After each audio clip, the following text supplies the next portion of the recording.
जैसे कि कक्षा 9 में हम लोग पढ़ते हैं कि गुरुत्वाकर्षण तथा गुरुत्वाकर्षण का सार्वत्रिक नियम जो कि न्यूटन ने दिया था। और इसी पे हम लोग आज चर्चा करेंगे और इसी का थ्योरी हम लोग अभी कंप्लीट करने वाले हैं। ठीक है, तो चालू करते हैं फिर। Gravitation and universal law of gravitation जो कि न्यूटन ने दिया था। न्यूटन बताते हैं कि न्यूटन अपने अनेक प्रयोगों के आधार पर यह स्पष्ट किए कि ब्रह्मांड के प्रत्येक पिंड एक दूसरे को एक विशेष बल से आकर्षित करते हैं। ठीक है, तो मतलब जो न्यूटन दिया था वो न्यूटन का जो लॉ था वो था ये था कि न्यूटन ने अपने अनेक प्रयोगों के आधार पर यह स्पष्ट किया कि ब्रह्मांड के जो प्रत्येक पिंड होते हैं एक दूसरे को एक विशेष बल से आकर्षित करते हैं। और इसी नियम को फिर हम लोग यहाँ से पढ़ते हैं कि किन्हीं दो पिंड के बीच लगने वाला आकर्षण बल तो गुरुत्वाकर्षण बल होता है। यानी कि जो दो पिंड होते हैं उनके बीच, यानी कि जो दो पिंड है, मान लेते हैं यहाँ पे एक ये पिंड है और एक यहाँ पे ये पिंड है, और इनके बीच जो फोर्स लगने वाला है उससे हम लोग ग्रेविटेशनल फोर्स कहते हैं। ठीक है, फिर पीछे जो न्यूटन अपने अनेक प्रयोगों के आधार पर एक नियम का प्रतिपादन किया जिसे गुरुत्वाकर्षण का सार्वत्रिक नियम कहते हैं।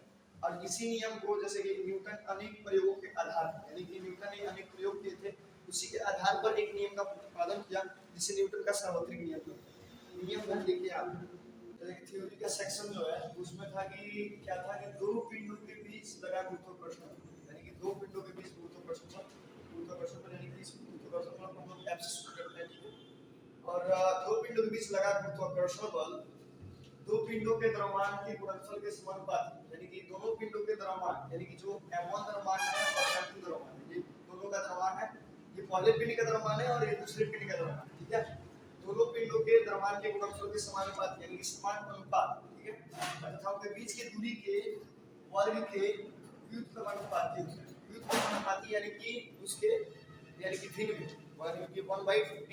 ठीक है, और वर्ग बोल रहे हैं तो d स्क्वायर।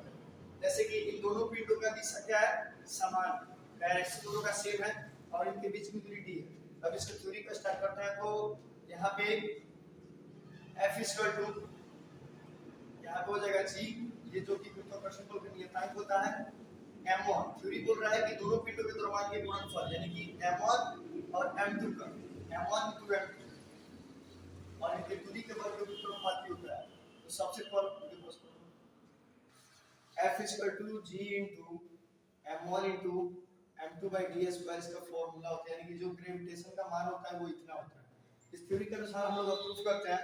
तो दो पिंडों के बीच की दूरी के गुणनफल के समानुपाती, यानी कि समानुपाती यानी कि समान अनुपात, ये m1 इंटू का m2, समान अनुपात यानी कि समानुपाती और व्युत्क्रमानुपाती दोनों का जो सिंबल होता है वो सेम होता है। ठीक है, पहला समीकरण ये निकलेगा। ठीक है, दूसरा ये निकलेगा तथा दूसरा ये जो दो पिंडों के बीच की दूरी के समानुपाती तथा उनके बीच की दूरी के वर्ग के व्युत्क्रमानुपाती होता है, यानी कि व्युत्क्रमानुपाती यानी कि 1/d²। समीकरण 2। अब समीकरण 1 तथा समीकरण 2 से यहाँ पे लिखते हैं समीकरण 1 तथा 2 से।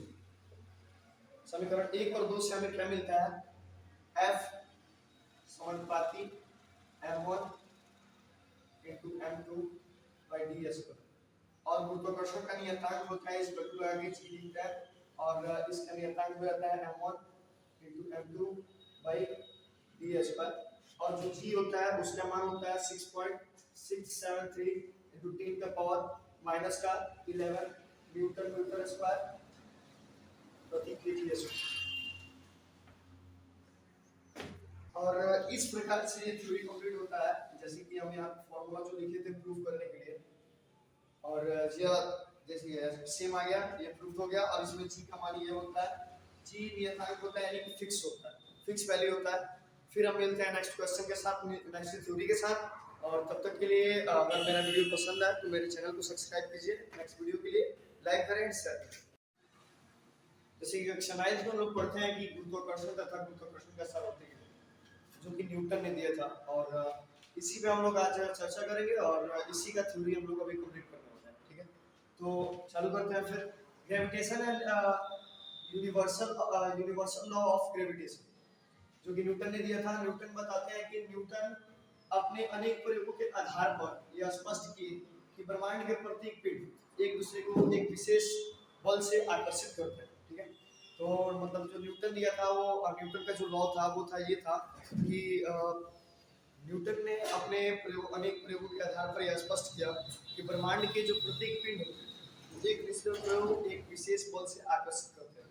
और इसी नियम को फिर हम लोग यहाँ से पढ़ते हैं कि किन्हीं दो पिंड के बीच लगने वाला आकर्षण बल तो गुरुत्वाकर्षण बल होता है। यानी कि जो दो पिंड होते हैं उनके बीच, यानी कि जो दो पिंड है, मान लेते हैं यहाँ पे एक ये पिंड है और एक यहाँ पे ये पिंड है, और इनके बीच जो फोर्स लगने वाला है उससे हम लोग ग्रेविटेशनल फोर्स कहते हैं। ठीक है, फिर नीचे जो न्यूटन अपने अनेक प्रयोगों के आधार पर एक नियम का प्रतिपादन किया जिसे गुरुत्वाकर्षण का सार्वत्रिक नियम कहते हैं। और इसी नियम को, जैसे कि न्यूटन अनेक प्रयोगों के आधार पर, यानी कि न्यूटन ने अनेक प्रयोग किए थे, उसी के आधार पर एक नियम का प्रतिपादन किया जिसे न्यूटन का सार्वत्रिक नियम कहते हैं। नियम है, देखिए आप थ्योरी का सेक्शन जो है उसमें था कि क्या था कि दो पिंडों के बीच लगा गुरुत्वाकर्षण, यानी कि दो पिंडों के बीच गुरुत्वाकर्षण यानी कि इस गुरुत्वाकर्षण बल को हम लोग F से शुरू करते हैं। ठीक है, और दो पिंडों के बीच लगा गुरुत्वाकर्षण बल दो पिंडों के द्रव्यमान के गुणनफल के समानुपाती, यानी कि दोनों पिंडों के द्रव्यमान, यानी कि जो m1 द्रव्यमान है और m2 द्रव्यमान है, ये दोनों का द्रव्यमान है, ये पहले पिंड का द्रव्यमान है और ये दूसरे पिंड का द्रव्यमान है। ठीक है, दोनों पिंडों के द्रव्यमान के गुणनफल के समानुपाती, यानी कि समान अनुपात। ठीक है, तथा उनके बीच की दूरी के वर्ग के व्युत्क्रमानुपाती होता है। व्युत्क्रमानुपाती यानी कि उसके, यानी कि भिन्न वर्ग की 1/d। ठीक है, और वर्ग बोल रहे हैं तो d स्क्वायर। जैसे कि इन दोनों पिंडों का दिशा क्या है, समान, डायरेक्शन दोनों का सेम है और इनके बीच की दूरी d है। अब इसकी थ्योरी को स्टार्ट करते हैं। तो यहाँ पे F इक्वल टू, यहाँ पे हो जाएगा g, ये जो कि गुरुत्वाकर्षण बल का नियतांक होता है, m1। थ्योरी बोल रहा है कि दोनों पिंडों के द्रव्यमान के गुणनफल, यानी कि m1 और m2 का, m1 into m2, और इनके दूरी के वर्ग के व्युत्क्रमानुपाती होता है। तो सबसे पहले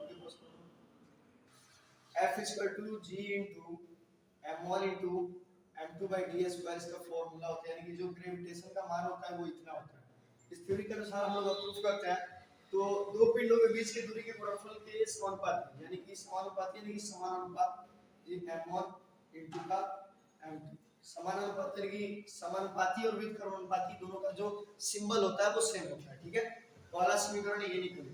ठीक है, दूसरा ये निकलेगा, तथा दूसरा ये जो दो पिंडों के बीच की दूरी के समानुपाती तथा उनके बीच की दूरी के वर्ग के व्युत्क्रमानुपाती होता है, यानी कि व्युत्क्रमानुपाती यानी कि 1/d²।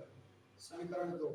अब समीकरण 1 तथा समीकरण 2 से यहाँ पे लिखते हैं समीकरण 1 तथा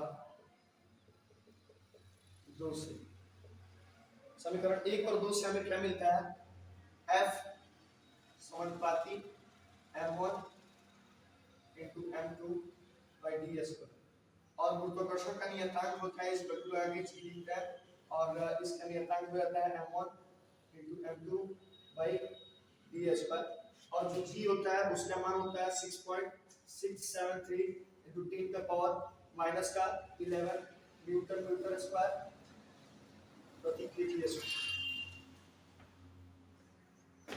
और इस प्रकार से ये थ्योरी कंप्लीट होता है, जैसे कि हम यहाँ फॉर्मूला जो लिखे थे प्रूफ करने के लिए, और जैसे सेम आ गया, ये प्रूफ हो गया। और इसमें जी का मान ये होता है, जी नियतांक होता है, यानी कि फिक्स होता है, फिक्स वैल्यू होता है। फिर हम मिलते हैं नेक्स्ट क्वेश्चन के साथ, नेक्स्ट थ्योरी के साथ। और तब तक के लिए अगर मेरा वीडियो पसंद आए तो मेरे चैनल को सब्सक्राइब कीजिए, नेक्स्ट वीडियो के लिए लाइक करें, शेयर करें।